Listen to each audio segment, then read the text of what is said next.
من شر ما خلق، خلق کا فاعل انسان ہے، اللہ نے، وہ پیدا کرنے والا برائیوں کا نہیں ہے، اس نے تو اچھائیوں کو پیدا کیا تھا۔ لیکن کیا کریں، اس منزل کے اوپر بہت سے لوگوں نے اس منزل کے اوپر ان اچھائیوں کو برائیوں میں تبدیل۔ اب بس آگے بڑھیے، من شر ما خلق کے بعد اور ومن شر غاسق، غاسق، غسق کے معنی ہوتے ہیں ظلمت کا ایک ہجوم، جہاں چہار طرف ظلمت ہی ظلمت ہو، جہاں ظلمت شدت کے ساتھ پائی جاتی ہو، جہاں ظلمت جو ہے وہ ایسی ہو کہ جو انسان کو بالکل آگے بڑھنے سے روک۔ دیکھیے ابتدا جو ہوتی ہے رات کی، وہ ایسی منزلوں پہ ہوتی ہے کہ جہاں لوگوں کو دکھائی دیتا ہے، لیکن جیسے جیسے وہ آگے بڑھتی چلی جاتی ہے ویسے ویسے ظلمتیں بڑھنے لگتی ہیں، اور جب ظلمتیں بڑھنے لگے اور آنکھ دیکھنے سے قاصر ہو جائے، اسی ابتدا کو غسق کہا جاتا ہے، کہ جہاں باقاعدہ کے ساتھ میں۔ اب غسق کے معنی کیا ہے؟ اس منزل کے اوپر ہر وہ موجود کہ جس موجود کے اندر ظلمت پائی جائے، اور جو ظلمت معنوی اور روحانی اور جسمانی اعتبار سے انسان کو آگے بڑھنے سے روک دے۔ وَمِن شَرِّ غَاسِقٍ إِذَا وَقَبَ، اس ظلمت سے کہ جو انسان کو آگے بڑھنے سے روک دے، پروردگار اس ظلمت سے بھی میں پناہ مانگتا ہوں۔ ظاہر ہے کہ یہ ظلمت رات کو ہوتی ہے، اور رات کا مسئلہ جو ہوتا ہے تو اس وقت خاص طور پہ جتنے اشرار ہوتے ہیں، جتنے برے لوگ ہوتے ہیں، جو ظلم کرنے والے ہوتے ہیں، جتنے لوگوں پہ ہجوم کرنے والے ہوتے ہیں، چور ڈکیتی کرنے والے افراد، ان کو رات پسند، ان کو رات اچھی لگتی ہے، وہ تلاش کرتے ہیں کہ ہمیں رات کی تاریکی پھیل جائے تاکہ ہمیں چوری کرنے میں آسانی ہو، تاکہ ہمیں ڈاکہ ڈالنے میں آسانی ہو، اس لیے کہ دن کا اجالا ہوگا، نور ہوگا تو پہچان لیا جائے گا کہ یہ برا کام کرنے والا کون ہے۔ لیکن اگر رات کی تاریکی ہوگی تو شکل پہچانی نہیں جائے گی، قد پہچانا نہیں جائے گا، شخصیت کی پہچان نہ ہونے پائے گی کہ کون تھا جو یہ کام کرنے والا تھا۔ لہذا ہر برے انسان کو ظلمت پسند ہوتی ہے، ہر ظلم کرنے والے کو ظلمت پسند ہوتی ہے، ہر غلط کام کرنے والے کو نور سے دشمنی ہوتی ہے، ظلمت سے محبت ہوتی ہے۔ قرآن اس منزل کے اوپر وَمِن شَرِّ غَاسِقٍ إِذَا وَقَبَ، آپ دیکھیے ملاحظہ فرمائیے گا، اللہ سے اسی لیے پناہ مانگا جا رہا ہے وہ تمام شر سے کہ جو خاص طور پہ رات کے وقت، اس وقت پناہ مانگا جا رہا ہے۔ لہذا اس منزل کے اوپر ہمیں اللہ کی بارگاہ میں سوال کرنا چاہیے، میرے معبود ہمیں بچا اس مراحل سے کہ جس مرحلے کے اندر انسان ایک دوسرے کی صفات حسنہ پر ڈاکہ ڈال رہا ہو اور ہمیں پتہ نہ چل پا رہا۔ میرے معبود ہمیں محفوظ رکھ، ہم تیری بارگاہ میں استعاذہ چاہتے ہیں، ہم تیری بارگاہ میں پناہ چاہتے ہیں، لیکن تو ہے اس منزل کے اوپر۔ اب دیکھیں خاص طور پہ اس منزل پر دیکھیں گے تو محسوس ہوگا کہ خاص طور پہ ایسی جگہیں کہ جہاں انسان چاہتا ہے کہ یہاں اچھائی ہو، جہاں چاہتا ہے کہ یہاں برائی کا تصور نہ ہو، حالانکہ میں نے جیسے کہ میں نے آپ کی خدمت میں عرض کیا کہ وہ پیدا کرنے والا اچھائی کا پیدا کرنے والا ہے، اس نے اچھائی ہی کو پیدا کیا ہے، وہ اچھائی ہی کا خالق ہے، اس نے خیر ہی کو پیدا کیا ہے۔ الذی احسن کل شیء خلقہ، وہ ہے کہ جس چیز کو پیدا کرتا ہے اچھا پیدا وہ اب جب خیر ہے تو پھر شر کیسے بن گیا؟ تو یاد رکھیے خیر کو خیر کے راستے سے ہٹا دیا جائے یہی شر بن جاتا ہے، صحیح راستے سے ہٹایا گیا وہی شر بن گیا۔ لہذا اس منزل کے اوپر اب میں آسان مثال دے سکتا ہوں اس منزل پہ کہ مثلا لوہا خیر ہے، لیکن اگر اسی لوہے کو آپ چھری بنا دیں تو ممکن ہے کہ اس چھری کا استعمال یا اس خنجر کا استعمال یا اس تلوار کا استعمال آپ کسی کی جان لینے میں کر سکتے ہیں۔ تو وہی حدید، وہی لوہا جو باعث خیر تھا، شر بنا۔ تو شر بنانے والا کون ہے؟ وہ اللہ یا آپ؟ وہ جس کو پیدا کرتا ہے اچھا پیدا کرتا ہے۔ اگر کوئی اس خیر کو ہی شر میں تبدیل کر لے تو یہ اس کہ اس کی طرف سے نہیں ہے، یہ بندوں کی طرف سے۔ شر ما خلق، ما خلق کا مطلب من قبل المخلوقات، یعنی کہ ہر وہ شر جو مخلوقات کی طرف سے ہوتا ہے، جس کو مخلوق پیدا کر رہی ہے، خالق کی طرف سے نہیں ہوتا ہے۔ اور فرمائیے گا اب یہاں ایک اہم منزل ہے جس کی طرف میں آج کی حد تک آپ حضرات کی توجہ چاہتا ہوں، اور پھر مزید گفتگو جاری رہے گی۔ ظاہر ہے کہ یہ آج جس سورے کو ہم شروع کر رہے ہیں یہ آج کی حد تک تمام نہیں ہو سکتا، مزید گفتگو آگے لے کے چلیں گے انشاءاللہ، لیکن آج ایک خاص منزل، قل اعوذ برب، اکثر مزاج اجداد نے، مربین نے، والدین نے اس سورے کو یاد کرا دیا۔ کوئی پریشانی ہو تو آپ اس سورے کی تلاوت کریں تاکہ یہ تلاوت آپ کو مختلف نوعیتوں سے محفوظ رکھ سکے۔ غور فرمائیے آپ، مطلب اس کیفیت کو جیسی دیکھیں گے آپ تو وہاں جانے کے بعد آپ سمجھیں گے یہ منزل تو ٹھیک نہیں ہے، یہ منزل تو مناسب نہیں ہے، یہ منزل تو درست نہیں ہے۔ لہذا آپ نے جیسے ہی اس بات کو دیکھا اور ملاحظہ فرمایا، فوراً آپ نے کہا کہ یہ بات درست نہیں، اس لیے کہ یہاں آتے آتے آپ توجہ فرمائیے گا، یہاں تک آتے آتے آپ ان کیفیتوں سے دو چار ہو رہے ہیں کہ فقط زبان سے اس کلمے کا استعمال کر رہے ہیں۔ زبان کے اوپر کلمہ ہے تو کیا فقط زبان کے اوپر آئے ہوئے کلمے ہی کی بنیاد پر آپ اللہ کی بارگاہ میں پناہ چاہ سکتے ہیں، یا اس سے آگے بڑھ کے آپ کو اس زبان سے ادا کرنے والے لفظ کے ساتھ کچھ کوشش بھی کرنی ہے؟ ملاحظہ فرمائیے گا، آپ اس منزل کے اوپر کہیں قل اعوذ برب الفلق، اے رسول کہیے، تو کہیے کا مطلب بس صرف کہنا نہیں ہے۔ غور فرمائیے گا، ہم جب دیکھتے ہیں تو مختلف عناوین کے ساتھ میں اس لفظ قول کو فقط لوگ زبان کی حد تک، حالانکہ معاف کیجیے گا اس لفظ کے معانی، قرآن کے معنی بہت زیادہ وسعت رکھتے ہیں۔ الفاظ قرآن کسی ایک جگہ پہ محدود نہیں ہوتے، کلام اللہ اور کلام اللہ کا تقاضا یہ ہے کہ وہ وسعت رکھتا ہے۔ قل کا ایک مرحلہ جو ایک ہمارے ہندوستان کے ایک مشہور خطیب نے بہت اچھے انداز میں ترجمہ کیا، انہوں نے کہا کل کا مطلب کہنا نہیں، کل کا مطلب ہے قائل ہو جائیے، کل کا مطلب ہے قائل ہو جائیے۔ قل هو اللہ احد، اے رسول آپ کہہ دیجئے کہ وہ اللہ ایک نہیں، قل هو اللہ احد، قائل ہو جائیے کہ وہ اللہ ایک ہے۔ اب قائل کیسے ہو؟ پہلے زبان سے کہیں گے تو قائل ہوں گے، اور اس کے بعد یہ قائل ہونا آگے بڑھ کے اس وقت ہوگا جب آپ اس کو عملاً استعمال فرمائیں گے۔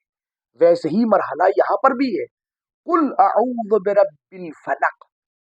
اب میں دیکھیے اپنے مفہوم کو پیش کرنے کے لیے اس لفظ کا ترجمہ اس طرح کر رہا ہوں، ظاہر ہے کہ مفہوم کو مجھے پہنچانا ہے تو ترجمہ کرنا میری مجبوری ہے۔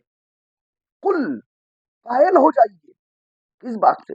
اعوذ، یہ کہتے ہوئے کہ پروردگار پناہ چاہتا ہوں، بے رب الفلق، رب فلق تیری بارگاہ میں میں پناہ مانگتا ہوں، میں پناہ کس سے؟ اب آگے من کے ذریعے سے یہ بات کس سے پناہ، اس سے مانگتا ہوں، اس سے مانگتا ہوں، من شر ما خلق ومن شر غاسق اذا وقب ومن شر النفاثات فی العقد ومن شر حاسد اذا حسد، تفصیل بعد میں انشاءاللہ۔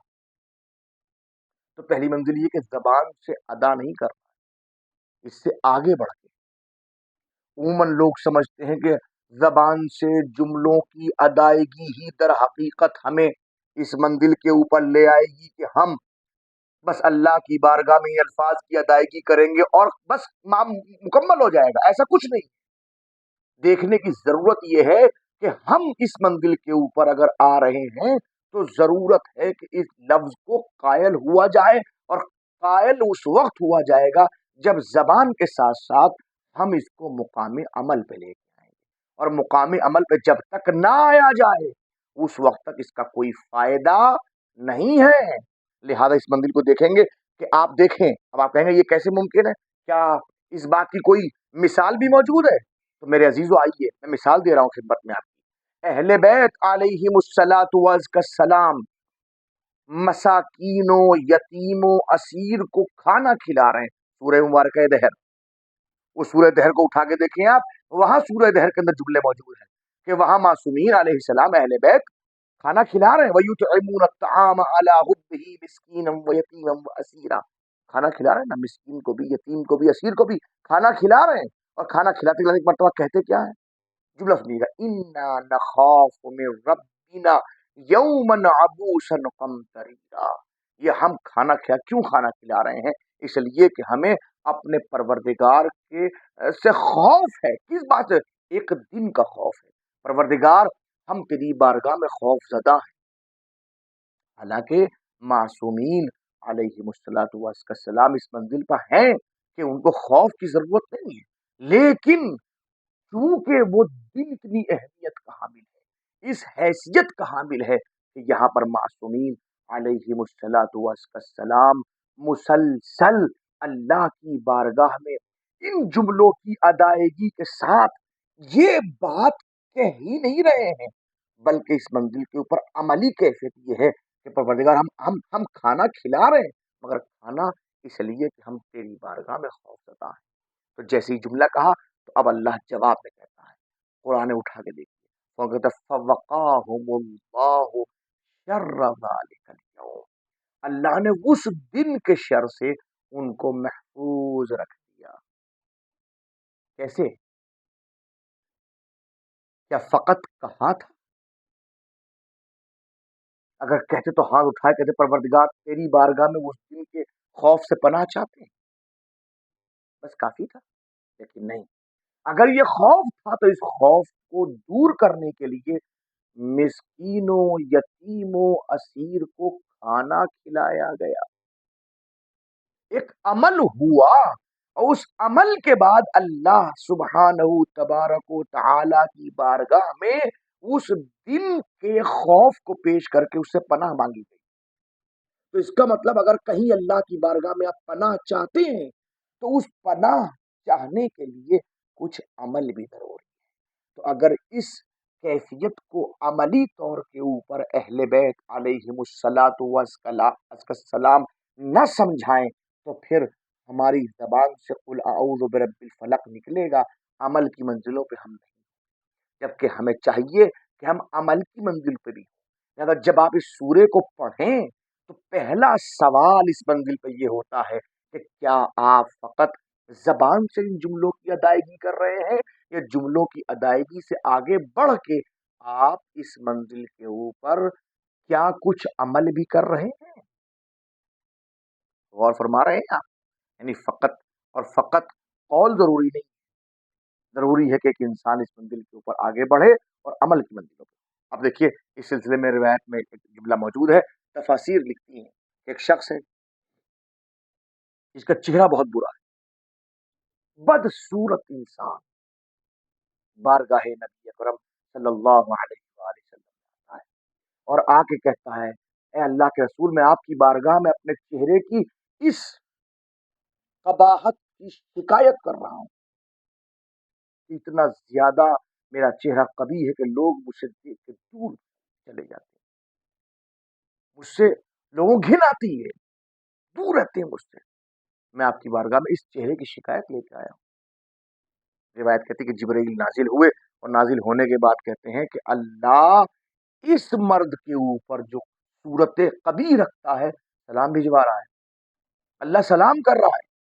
اور اللہ یہ کہہ رہا ہے، جملہ سنیے آپ جناب جبرائیل کیا کہتے ہیں. کہتا ہے اما ترضى ان حشرت یوم القیامہ علی جمال جبرائیل، کہ تم اس بات پہ راضی نہیں ہو کہ اللہ جب قیامت کے دن تمہیں محشور کرے گا تو جبرائیل کے جمال کے ساتھ میں تمہیں چہرے پہ اتنا جمال اور خوبصورتی ہوگی کہ گویا جبرائیل امین کا چہرہ تمہارے چہرے کی طرح سے ہوگا.